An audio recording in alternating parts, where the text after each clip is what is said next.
The Bengaluru-Mysuru Expressway, well, it brings down the time by 90 minutes, though it was operational for close to around 6 months, but it was formally inaugurated by Prime Minister Modi earlier this week.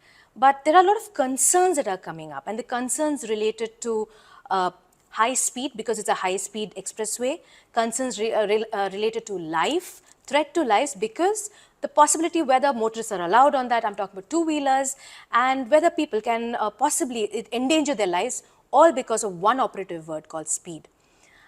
I'm joined by the DGP of Karnataka, Mr. Praveen Sood. Thank you so much for joining us here on News 18, sir. Thank you, Rohini. The thing is, this expressway has brought in concerns about accidental deaths, or rather deaths due to accidents.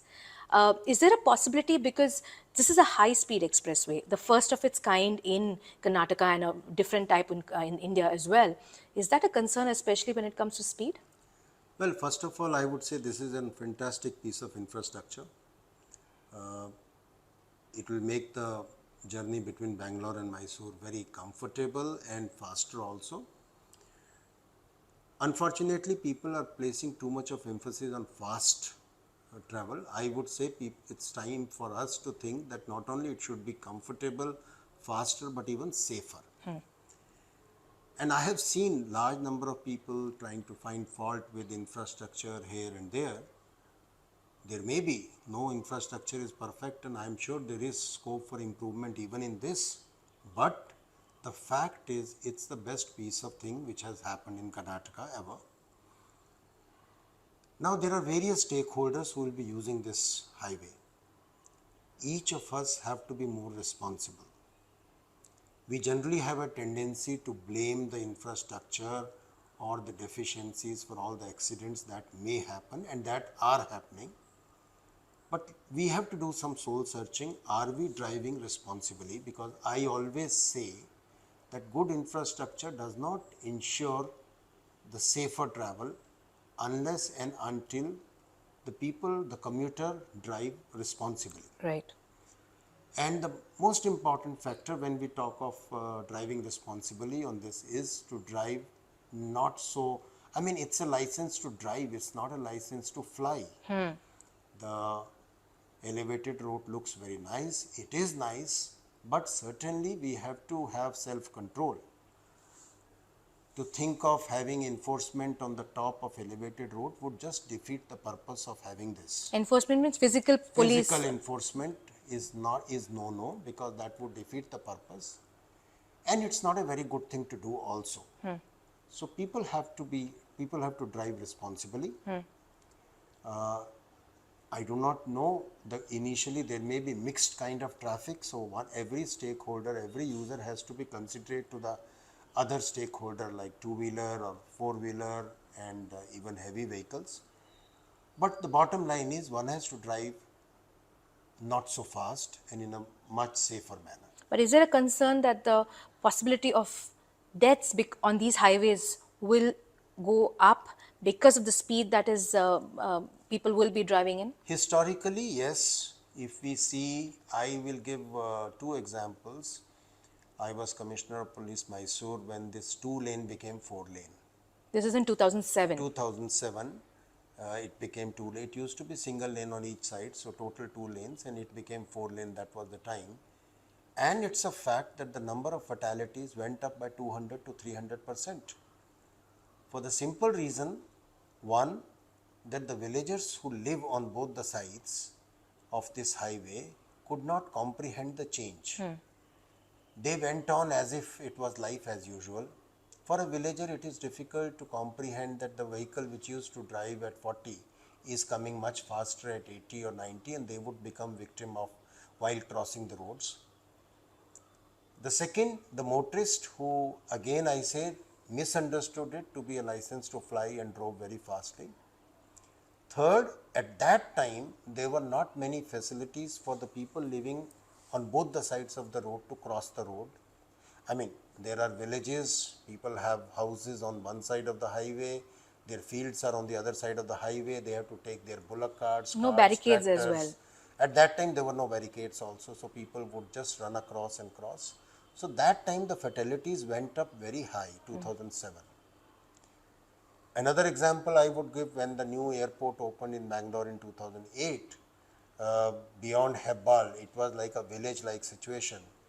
And I was in traffic police in Bangalore city at that time, and we would carry 2 or 3 dead bodies every day morning, which would have been run over in the night, and no one would even realize it, because villagers won't realize that the road has become very wide and much faster, and people, because of lighting, people would just cross, drive very rash and negligently.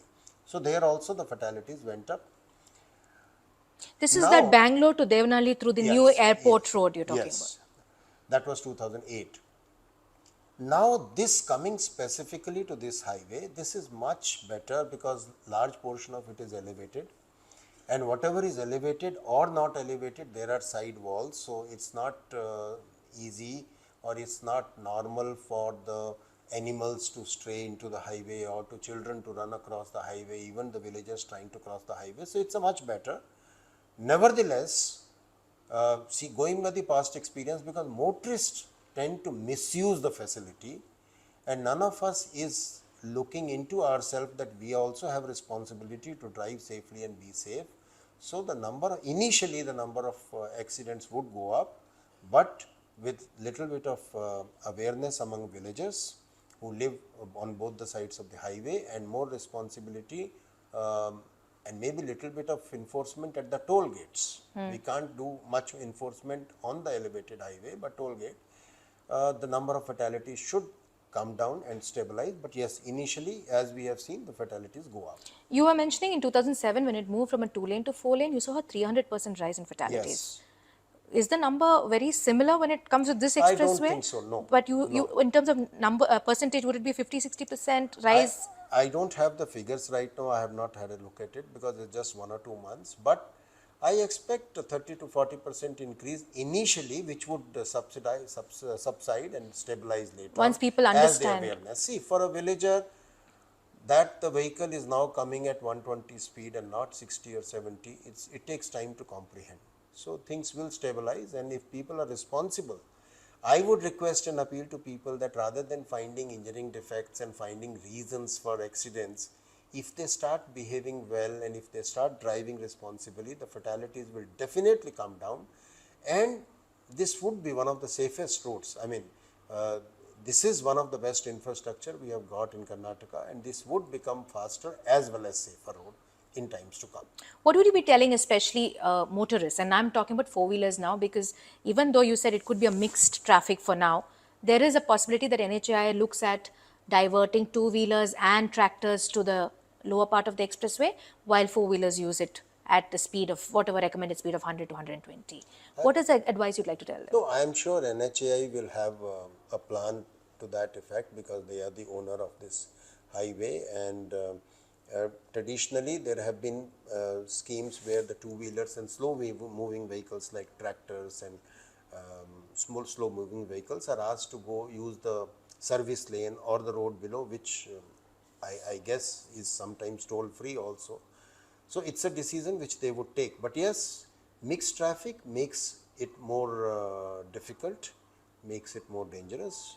And if there are vehicles which can move almost at the same speed, the highway we get the optimum benefit from the highway. But then that's easier for me to say. After all, there are people who live across on both the sides of the highway. To deprive them of all this facility may not be very fair. It's a disease, it's a policy.